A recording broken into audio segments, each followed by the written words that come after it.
Welcome back to the tutorial about the function blocks of the FlexiSoft Motion Control Module Mach1. In this video we will take a look at the function block Speed Crosscheck. This function block compares the speed values from two different signal sources. This serves a higher level of safety, particularly when working with non-safe encoders. Let's go on the Mach1 logic editor. We have already placed the function block Speed Crosscheck in the configuration area. From the inputs motion in 1 and motion in 2, the function block receives all information provided by the encoders. The output motion out provides the checked motion data. The given information can be used in another function block. Monitor status indicates whether the speed crosscheck function has failed. If an error occurs, the status bit changes to 0.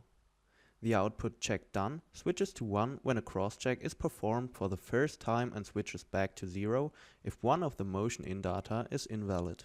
In the next step, we will connect encoders with the inputs of the function block. You can find the encoders under inputs in the cluster Mach1 encoder.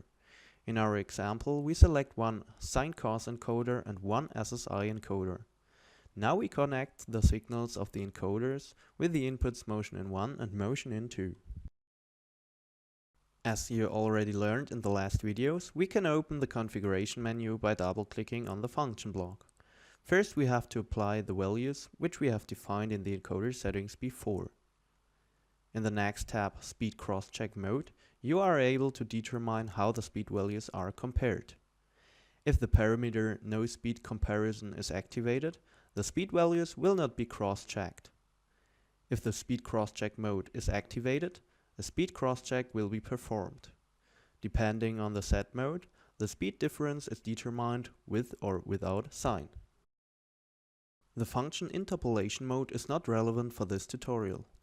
In the next tab, Speed Crosscheck Limits, the tolerance limits for the speed crosscheck are defined. With the parameter Speed Difference Tolerance Level, the absolute permissible difference of the speed values from motion in 1 and motion in 2 can be defined.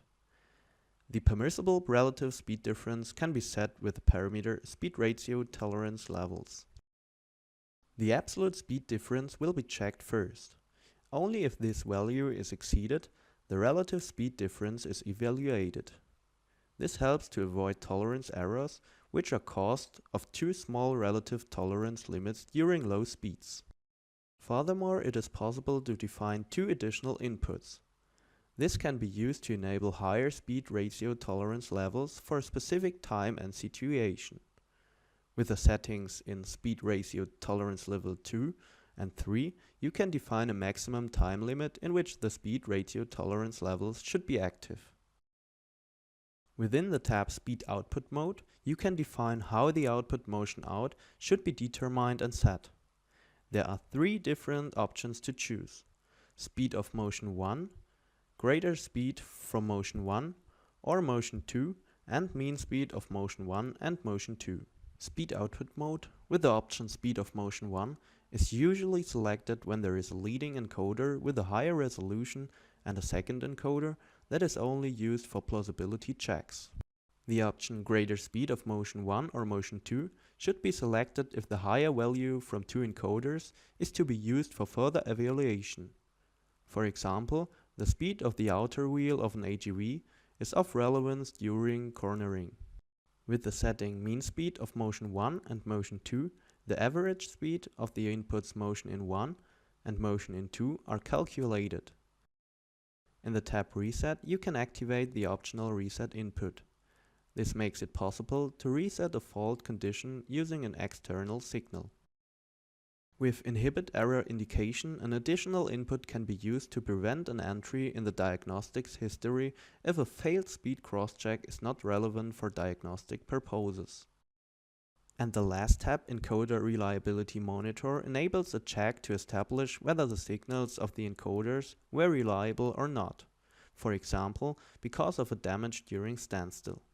To make sure that the encoder signals are still reliable, the motion in speed needs to cross the defined speed threshold minimums once during a max time interval. Thank you for watching this tutorial about the function block Speed Crosscheck. You have now learned all relevant functionalities and how to configure the various parameters in the FlexiSoft Designer. The next video will handle the configuration of the function block speed monitor.